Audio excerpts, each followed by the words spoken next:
Pessoal, nessa nossa série de análises sobre esses itens misteriosos, o nosso propósito é ir sempre direto ao assunto. E nessa primeira foto aí deste primeiro item, nós vemos o que é chamado de Skalnik Idol, que é da região de Irkutsk, no Planalto Olkninskoye. É um nome russo, né? É uma coluna de pedra de forma retangular, vocês estão vendo aí. Ela é quase perfeitamente regular, com uma laje plana e uma pedra no topo, parecendo até um pouco com um chapéu. Tem quase 30 metros de altura. Esse tipo de pedras empilhadas, na verdade, não são uma exclusividade desse item específico, né? Nós vemos isso em todo o mundo. Esse é só um exemplo. Mas a pergunta é: como, por que e por quem foi criado esse megálito? A ciência oficial, como sempre, nos enche de teorias delirantes ou apenas dá de ombros, não explica.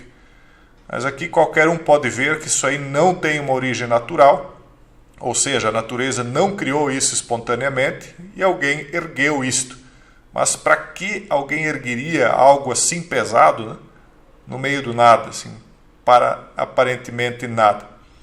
São mistérios aí, a gente está jogando isso para vocês se perguntarem. Nós temos algumas explicações um pouco complexas sobre o assunto, mas são complexas demais para um vídeo só. Esse item 2 aí é só uma curiosidade, um item de curiosidade. É um baralho de cartas projetado em 1911 para o 300º aniversário da dinastia Romanov. A fábrica de jogos de cartas alemã, Dondorf, que foi quem desenvolveu esses esboços, para cartas, usando figuras em fantasias, repetindo o que eram os trajes dos participantes de um famoso baile no Palácio de Inverno de São Petersburgo em 1903. Então, uma curiosidade aí para vocês. Esse item 3 foi descoberto há pouco mais de 2 décadas atrás, no local de um cemitério de guerreiros astecas, alguns dos quais tinham esses apitos com eles. Isso que você está vendo, então, é um apito que eles acreditam terem sido utilizados antes do início de batalhas como uma espécie de ataque psicológico, porque o buraco que tem nesse apito foi escavado de uma tal forma que, se você soprar nele, o guerreiro conseguia emitir sons semelhantes aos de um homem que uivava de dor. Então era para criar medo mesmo, Então eles faziam isso antes de atacar e aí pegavam o adversário com medo. Esse item 4 aí é mais uma curiosidade também. Mostra uma tigela da Roma Antiga com a inscrição Bibe vivas multis annis, beba e viva por muitos anos. Ela foi exposta no Museu Arqueológico de Milão. Eu gosto de trazer esse tipo de item para você perceber o esmero, a qualidade do trabalho, E note que isso aí não é um artefato feito de plástico, não é algo feito de rocha, de rocha translúcida, as pedras de antigamente. Então isso aí daria muito trabalho e levanta questionamentos de como é que faziam isso. O item 5 trata de um sarcófago de um felino com uma múmia dentro. Ele foi encontrado, esse aí especificamente, durante escavações na aldeia de Saqqara, perto do Cairo. Lá, para quem não sabe, tem uma necrópole, a mais antiga da antiga cidade egípcia de Mênfis, que era a capital do reino antigo do Egito. Na verdade, pessoal, são encontradas milhares de múmias de gatos no Egito. Teve um vídeo que eu assisti que eles encontraram várias dezenas num buraco só. As múmias, tanto de pessoas quanto de gatos, eram criadas porque, na época, eles acreditavam que um dia seria criada a tecnologia para a ressurreição dos mortos. Quem viu aqui a minha análise sobre o desfile das 22 múmias vai conectar isso com o que estava acontecendo na época, com o fato daquilo que a gente expõe lá na comunidade fechada, e conectar com o que o Max Hodak, que é sócio do Elon Musk, e cofundador do Neuralink, prometeu recentemente. Ele disse que, através de uma série de publicações no Twitter, né, você inclusive pode conferir lá no Twitter dele, que através da manipulação genética ele pretende ressuscitar dinossauros e criar o Parque dos Dinossauros da vida real. Então, né, se eles estão planejando fazer isso com dinossauros, ou aquilo que supostamente seriam dinossauros, porque eu tenho outra teoria para isso, então eles também fariam algo, podem fazer algo para pessoas, né? No caso, clonar elas ou algo assim. Esse item 6 mostra uma tecnologia anacrônica. Mais uma, né? A gente traz aqui nessa série um monte de tecnologias anacrônicas. Isso aí é uma bateria, pessoal. A bateria de 4 volts, ela foi encontrada também no Egito. Ela consiste num cilindro de cobre e uma barra de ferro embutida nela. Então isso aí não se sabe exatamente a idade, a data, mas imagina aí milhares de anos, né? Mas uma bateria de 4 volts, né, com milhares de anos. Vocês veem aí que o líquido dela acabou derramado dentro do cilindro, né? Mas a haste ela não tocou as paredes do vaso. É comum, né? Uma pilha ela acaba vazando mesmo. A bateria, a pilha. Mas o que chama a atenção é como é que isso foi criado há milhares de anos atrás, né? Tem muita coisa inexplicada para nós. E nessas coisinhas simples aí é que a gente percebe. Esse item 7 mostra algo bem antigo, né? Na verdade, durante as escavações de um antigo assentamento na Bulgária, uma estranha máscara facial, que é essa aí, que eles estimam, né, ter 6.000 anos, foi encontrada. Em geral, essa máscara ela é muito diferente, e é diferente significativamente de outras máscaras da antiguidade e da mesma época e local, né?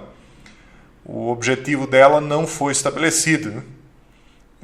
Pelo menos não pela ciência oficial, mas para mim, pessoal, isso aí não parece de forma alguma uma máscara de uso humano, porque não tem buracos para os olhos. Ele parece muito antes a criação de algum tipo, ou recriação, aliás, né? Reprodução de algum tipo de ser que os antigos teriam visto no passado. Então, 6.000 anos não é pouco tempo, né? Muitos, né, vão olhar e já vão dizer, então isso aí se trata dos alienígenas do passado. Eu considero essa tese aí de alienígenas do passado uma das maiores fraudes, né, que a humanidade está sendo apresentada e pela qual ela vai passar. Porque estes seres aí, na minha opinião, eles realmente são algo muito diferente, mas eles são, na minha opinião, os derrotados de uma outra espécie de Guerra nas Estrelas. O item 8 mostra aí o Poço Sagrado de Canópole.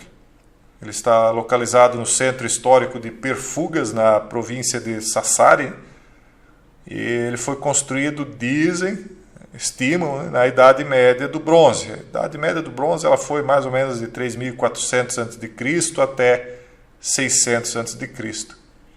Então você imagine, né, como cavar, como moldar a pedra na época com ferramentas dessa espécie, né? O poço foi descoberto acidentalmente agora, no século passado, em 1923, quando o proprietário do terreno começou a procurar água, né? Era o Domênico Canópole, por isso que é chamado de Poço Sagrado de Canópole. Então, depois, em 1924, no ano seguinte, essas escavações foram terminadas pelo arqueólogo Antônio Paramelli. Então vocês vejam, pessoal, que tem muita coisa, principalmente na Europa, na Ásia, né? No Oriente Médio, muita coisa antiga aí. Não que não tenha nas Américas. Nas Américas tem, de forma mais espalhada, mas aqui as pessoas não acreditam que existe. Então, muitas vezes está embaixo dos pés das pessoas aqui, em cidades do interior, principalmente, que não foram muito edificadas ainda e as pessoas nem imaginam. Esse item 9 mostra, já nessa primeira imagem, o chamado crânio de cristal maia. A partir de meados do século XIX, nos países ocidentais, começaram a surgir algumas notícias de que misteriosas antiguidades pré-colombianas da civilização asteca e maia estavam sendo comercializadas clandestinamente.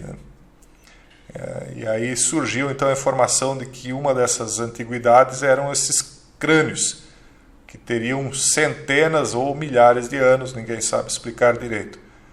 Existem atualmente 13 destes crânios no mundo, todos feitos de cristal de rocha, ninguém sabe como que se pôde fazer isso aí. Eles foram encontrados em diferentes anos e em diferentes países da América Central. As histórias em torno disso aí, pessoal, contam que todos os tipos de habilidades místicas teriam sido utilizadas nas descobertas, muitas delas associadas a histórias misteriosas, quer dizer, quase como se fosse assim um mago, alguma coisa assim, que teria que ter tido algum tipo de revelação para encontrar. É a história mítica em torno delas. Até mesmo um filme do Indiana Jones, não sei se vocês viram, ele foi criado associado a essas caveiras de cristal. E mais uma vez, tudo, inclusive com influência do filme, tudo acabou associado a essa ideia de alienígenas do passado, que é a desculpa preferida da vertente bizarra da ciência oficial. Esse item 10, pessoal, eu trouxe ele para que vocês se mantenham céticos. Embora que nós somos céticos, mas abertos a buscar a verdade. Então eu quero trazer aqui para vocês uma prova de que na internet nem tudo que reluz é ouro. Embora que, obviamente, todo mundo já sabe disso. Mas nada melhor do que trazer um exemplo, que é o que vocês estão vendo na tela, do que seria supostamente uma ossada, no caso o esqueleto de um gigante, com cerca de 24 metros de altura, que teria sido descoberto em Nápoles, em 1938. A informação que circula na internet é que são ossos humanos pertencentes a uma pessoa que viveu em tempos pré-históricos, tendo os tais 24 metros de altura e acabou aí com seus ossos exibidos na sala Della Meridiana do Museu Arqueológico de Nápoles.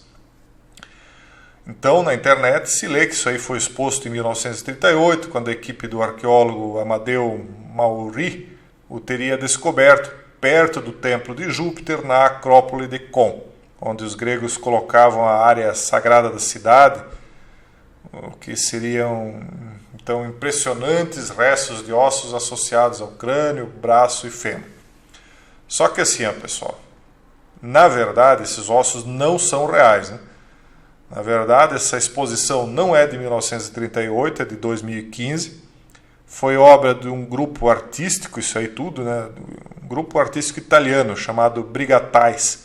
Eles fabricaram e exibiram essas peças gigantes, até tem uma aparência plausível, por isso que enganou muita gente, com base nas descobertas reais feitas por Mauri. Aí é que está. Esse é o ponto da questão. O fato é que esse tal Mauri realmente encontrou ossos muito maiores do que o normal, só que essa descoberta foi no Parque Arqueológico de Cuma, perto de Nápoles. E o caso é que os ossos reais encontrados, e que eram bem menores em tamanho do que essas réplicas exibidas no museu, por outro lado, eram sim bem maiores do que os ossos de uma pessoa comum. Mas aí é que está uma pegadinha nisso. Muitas vezes as coisas são feitas para esconder a realidade das pessoas. Vamos chamar de pegadinha.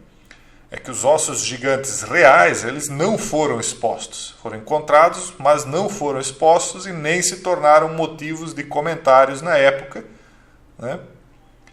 Então, criar ossos descomunais falsos acabou sendo uma estratégia, aparentemente, para tirar a atenção da verdade e desacreditar aí um pesquisador sério através dessa palhaçada. Então, por que não expor os ossos reais, que eram não tão grandes, claro, mas muito maiores do que os ossos de uma pessoa comum? Então isso aí se perdeu, não se trouxe isso aí à atenção do grande público mais uma vez. Esse item 11, pessoal, são os dólmens do Cáucaso Ocidental. Você talvez não tenha visto nem ouvido falar dessas estruturas. Elas têm inclusive um nome um tanto estranho, dolmens, né? Porque na tradução significaria anta. Dolmens é anta. Eles estão distribuídos por todo o mundo, né? Mas tem uma grande concentração deles na região de Anapa e mais adiante nas regiões montanhosas do território de Krasnodar e da Adiguésia. A idade, né, eles dizem que remonta a algo entre 5 a 6 mil anos atrás. Eu não saberia dizer, mas é uma estimativa aí que alguém está chutando, né? Aí alguém vai me dizer, não é chute porque tem datação de carbono e tal. Tudo bem, tem algumas técnicas aí, mas elas são bastante falhas, na verdade. Tá. O que é surpreendente é que eles estejam espalhados por todo o mundo. Embora que eles estão concentrados ali no Cáucaso, né? Tem disso aí pelo mundo inteiro. E no mundo inteiro, a idade de todos eles é aproximadamente a mesma. O mais surpreendente ainda é que o esquema de construção é também o mesmo no mundo inteiro. Então, deles, a estrutura mais simples é um edifício feito de blocos de pedras com a forma da letra P. Muitos deles possuem orifícios redondos na pedra lateral. Isso aí é que chama muita atenção, porque eles são fechados por um enorme tampão de pedra em forma de cogumelo, às vezes em forma de... Enfim, algo que possa ser girado, né? Os tampões que podem pesar até 100 quilos. Então não é fácil de mover isso aí. A ciência oficial, né, como sempre, não conseguiu determinar o propósito. Então não está claro como os povos antigos poderiam tê-los construídos há 5 mil anos, porque não existia ferramentas para isso, não existiria um propósito para isso, para ter tanto trabalho, né, para construir se fosse uma casa ou o que fosse. Então tem muitas teorias não oficialmente aceitas, por exemplo, de que povos de estatura muito maior teriam prendido pessoas aí dentro de estatura menor para consumo da carne até, né, uma teoria bem diferente essa. Uma outra teoria diz que isso aí foi construído numa época em que precipitações plasmáticas caíam dos céus, né, como se fossem tempestades esporádicas. Então, os homens da antiguidade precisariam dessas casas de pedra, esses dolmens, para se abrigar, né, para sobreviver. Mas, na verdade, né, eu até tenho uma teoria bem desenvolvida e detalhada sobre esse assunto aí que eu explorei em vários vídeos lá na comunidade fechada e é um pouquinho longa para expor aqui. Mas é isso, pessoal. Por hoje seria esse o vídeo. Eu deixo um forte abraço a todos vocês, né? E até o próximo vídeo, se Deus quiser.